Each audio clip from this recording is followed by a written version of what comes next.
Next topic, industrial society and social change. England में industrial revolution आया था, फिर वो पूरे यूरोप में फैला था इंडस्ट्रियल रिवॉल्यूशन।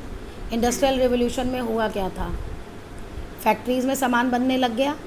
अब स्टोरी क्या है कि फैक्ट्रीज़ में सामान बनने लग गया तो जो फैक्ट्री ओनर था, जो मालिक था, वो बहुत अमीर हो गया। क्यों? क्योंकि उसका प्रॉफिट बहुत बढ़ गया।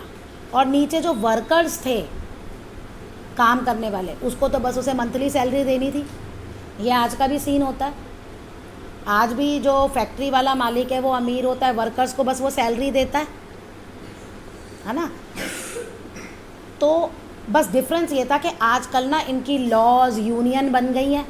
कुछ भी गलत होता है तो वो आवाज़ उठाती हैं। कभी तुम सुनते हो ना कि ये वाले पूरे जी वर्कर्स, जैसे कॉटन टेक्सटाइल वर्कर्स पूरे ही स्ट्राइक पे चले गए, तो नुकसान तो मालिकों का होगा ना, क्योंकि जब उनकी फैक्ट्री में कोई काम नहीं होगा। लेकिन उस समय पहले ऐसी कोई यूनियन नहीं थी। वर्किंग कंडीशंस बहुत बुरी थी, उनका एक्सप्लॉइटेशन होता था, उनके पास कुछ भी नहीं था और मालिक अमीर होते जा रहे थे।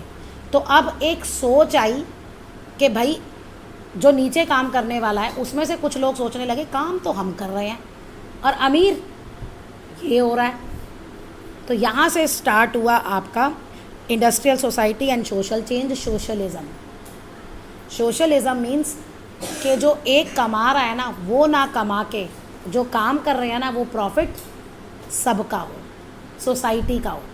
मालिक एक ना हो, पूरी सोसाइटी हो। यहाँ से ये सोशलिज्म का आइडिया एमर्ज हुआ और आपके लेसन का भी नाम है सोशलिज्म इन यूरोप, है ना। तो अब ये यहाँ इंडस्ट्रीज़ यहाँ से शुरू हुआ। These political trends were a sign of new time. It was a time of profound social and economic change. Social और economic change का ये टाइम था। It was a time when new cities came up. नई cities कब बनेंगी? जब industries, factories लगेंगी, तो शहरों में जाके लोग काम धंधे मिलते हैं ना, तो शहरों में लोग रहने लगते हैं, तभी तो माइग्रेशन होता है विलेज से सिटीज़ में। And new industrial region developed, नई इंडस्ट्रियल रीजन डेवलप्ड हुए। रेलवे का विस्तार हुआ। क्यों? क्योंकि सामान एक जगह से दूसरी जगह भी तो ले जाना पड़ेगा। And the industrial revolution occurred, और इंडस्ट्रियल रेवोल्यूशन शुरू हुआ। यानी पहले कुछ कम फैक्ट्रीज थी, फिर बहुत ज़्यादा फैक्ट्रीज लगने लग गई। Industrialisation brought man, women, children to factories. अब ये उनकी कंडीशन बता रहा है कि जिसको भी काम मिला वो फैक्ट्रीज़ में काम करने चल पड़ा। वर्क आवर्स जो थे वो बहुत लंबे थे, वेजेस, तनख्वाह बहुत कम थी, पैसे बहुत कम थे, अनएम्प्लॉयमेंट कॉमन था। क्यों? क्योंकि गांव वाले सारे उठ के आ गए थे शहरों में। इतनी नौकरियां थोड़ी थी फैक्ट्रीज़ में कि जो भी आ रहा है सबको मिल जाए। Particularly during the time of low demand for industrial work. जैसे इंडस्ट्रियल वर्क में वर्कर्स के लिए कम डिमांड है, कुछ पीरियड आता है। जैसे शुगर मिल है, 6 महीने जब तक गन्ना होगा तब तक शुगर मिल चलेगी, और जब गन्ना नहीं होगा शुगर मिल बंद हो जाएगी। तो उस पीरियड में अनएम्प्लॉयमेंट ज़्यादा हो जाता था। हाउसिंग एंड सैनिटेशन प्रॉब्लम्स, जहाँ वो रहते थे, और साफ़ सफाई, वो प्रॉब्लम थी। Since town were growing rapidly, town जो शहर थे मतलब उनमें लोगों की भीड़ बढ़ती जा रही थी, और इतने सारे लोगों के लिए सफाई और घर प्रोवाइड करना बहुत मुश्किल था। तो अब जो लिबरल्स और रेडिकल्स थे वो इनके इश्यूज़ जो है, इनके सोल्यूशन सोचने लगे। अब यहाँ से रेडिकल्स और लिबरल्स जो थे ना, वो कहते थे कि नहीं, ऐसा नहीं होना चाहिए, इन लोगों को भी अच्छे से जीने का अधिकार है। तो इनके लिए उन्होंने कहा कुछ अलग होना चाहिए, और फिर वही सोशलिज्म आया कि जो पावर है वो और जो प्रॉफिट है वो किसी एक के हाथ में ना हो, इंडिविजुअल प्रॉपर्टी का कॉन्सेप्ट ना हो। Almost all the industries were the property of individuals. ठीक है ना, एक इंसान या घर का पूरा, वो तो आज भी है, वो तो आज भी है ना। आप टाटा पढ़ते हैं, अंबानी पढ़ते हैं, तो क्या है, कोई एक सोसाइटी थोड़ी है। अमूल है कोऑपरेटिव सोसाइटी। अमूल जो है वो कोऑपरेटिव सोसाइटी है, वो सोसाइटी है लोगों की, जो ये बात कर रहा है। कॉरपोरेशन अभी वर्ड आएगा, कोऑपरेटिव सोसाइटी, सॉरी, है ना, वो अमूल है। लेकिन अगर हम टाटा या अंबानी की बात करें, अडानी की बात करें, तो वो इंडिविजुअल्स हैं। Liberals and radicals themselves were often property owners and employers. Liberals और रेडिकल्स खुद भी, उनमें से कुछ प्रॉपर्टी ओनर्स भी थे, अमीर भी थे, और कुछ एम्प्लॉयज़ भी थे। Having made their wealth through trade और industrial ventures, they felt that such efforts should be encouraged.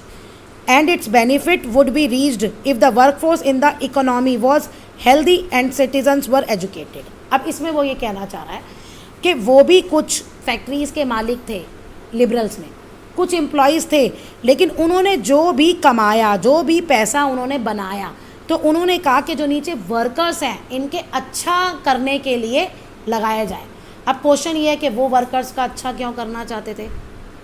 वो वर्कर्स को अच्छी हेल्थ, है ना, और अच्छा एजुकेटेड बनाना चाहते थे। अब सोचो, मेरे नीचे कोई काम कर रहा है और मैं कहूँगी कि ये हेल्दी रहे और ये एजुकेटेड रहे। तो आपने इकोनॉमिक्स में चैप्टर पढ़ा है ना, ह्यूमन रिसोर्स, पूरे चैप्टर में बार बार क्या आया है? हेल्थ और एजुकेशन। तो यानी अगर हेल्दी है मेरा एम्प्लॉय, एजुकेटेड है, तो वो मुझे अच्छा काम करके देगा, वो कोई ऑफ नहीं लेगा, वो रोज आएगा, तो इनडायरेक्ट वे में मेरी इनकम ही तो बढ़ेगी, उसका भी फ़ायदा है और मेरा भी फ़ायदा है। तो वो ये चाहते थे, लिबरल्स जो थे वो ये चाहते थे। अब opposed to the privileges the old aristocracy had by the birth, जो बर्थ से पहले ही राइट्स मिले होते उसके वो खिलाफ थे। They formally believed in the value of individual effort, यानी कि इंडिविजुअल जो कोशिश कर रहा है उसमें वो विश्वास करते थे। लेबर एंड एंटरप्राइज सबका, if the freedom of individual was insured, if the poor could labor, then those with the capitals could operate without restraint. They believed that the society would develop. Many working men and women who wanted change in the world rallied around rebels and radical groups and parties in the early 19th century.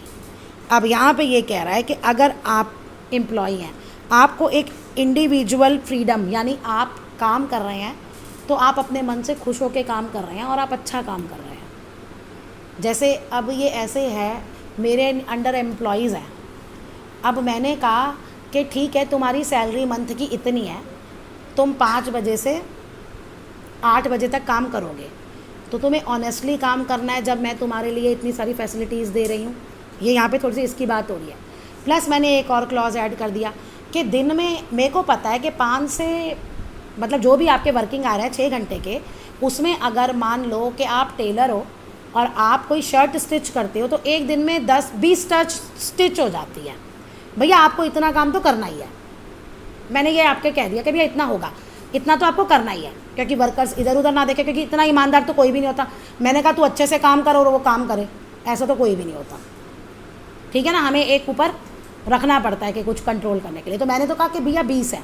फिर मैंने एक और clause add कर दिया कि अगर 20 से ऊपर तुमने जो शर्ट स्टिच करी तो मैं तुम्हें उसके पर शर्ट के 10 रुपीज़ या 20 रुपीज़ एक्स्ट्रा दूंगी। तो वो लेबर अच्छे से ही काम करेगा ना, नीचे एम्प्लॉय। तो ये कह रहा था कि वैसे हो, विदाउट रेस्ट्रेंड हो, और वो उसको लगे कि जो भी काम हो रहा है वो मेरे भले के लिए हो रहा है, तो वो अच्छे से करेगा उस काम को। और अब जब जो नीचे काम करने वाले एम्प्लॉयज़ हैं वो किसके साथ जाएंगे? लिबरल्स, रेडिकल्स के साथ जाएंगे या कंजर्वेटिव के साथ जाएंगे? ऑब्वियस सी बात है, जब लिबरल्स और कंजर्वेटिव उनके भले के लिए सोच रहे हैं तो वो उन्हीं के साथ जाएंगे ना। और कुछ ने देखना अपनी पार्टीज़ भी बनानी शुरू कर दी थी, ये आगे पढ़ोगे। इटली में भी बनी थी, यूरोप में भी बनी थी। इन लोग या तो इन्होंने पार्टीज़ को सपोर्ट किया या इन्होंने खुद अपनी पॉलिटिकल पार्टीज़ बना ली, राइट। ये तभी ये 19th सेंचुरी में ये बोला है। Some nationalist liberals and radicals wanted revolution to put an end to the kind of government established in Europe in 1805. अब कहते हैं कुछ ये सारे नेशनलिस्ट ने क्या कहा कि भैया अब जो यूरोप में जो गवर्नमेंट आई थी ना 1815 में, वैसी ही गवर्नमेंट के साथ वो रिवोल्यूशन ख़त्म हो गया। In France, Italy, Germany, Russia, they become revolutionaries and worked to overthrow existing monarch. ये रिवोल्यूशनरीज का काम करने लगे। कौन? Nationalist, liberals and radicals. क्या बन गए ये? आंदोलनकारी बन गए। वो है ना हमारे नेशनलिस्ट मूवमेंट, आंदोलनकारी हिंदी में बोलते हैं, वो बन गए ये कि अब जो राजा है उनसे इनको छुटकारा चाहिए। Nationalist talk of revolution that could create nation. वो किसकी बात करने लगे? ऐसे रिवोल्यूशन हो जो क्या क्रिएट करे? नेशंस। नेशन का मतलब मैं आपको बता चुकी। Where all the citizens would equal right, जहाँ सिटीजन्स को इक्वल राइट हो। अब कहता है ये ग्यूजिसिप्पी मेज़ीनी, ये आप पढ़ोगे दोबारा से 10th में। इटालियन नेशनलिस्ट था जिसने क्या किया कि ये conspired with others to achieve this, ये पूरी डिटेल है 10th के लेसन में कि वो कहाँ कहाँ किन किन से मिला, कैसे किया कि इटली जो है वो एक नेशन स्टेट बन जाए, उसने ये कोशिश की। Nationalist elsewhere including India read his readings, तो ये कुछ राइटिंग्स लिखता था पूरे अपने लाइफ के, तो वो इंडिया में भी और बाहर भी बहुत ज़्यादा पढ़ी जाती है।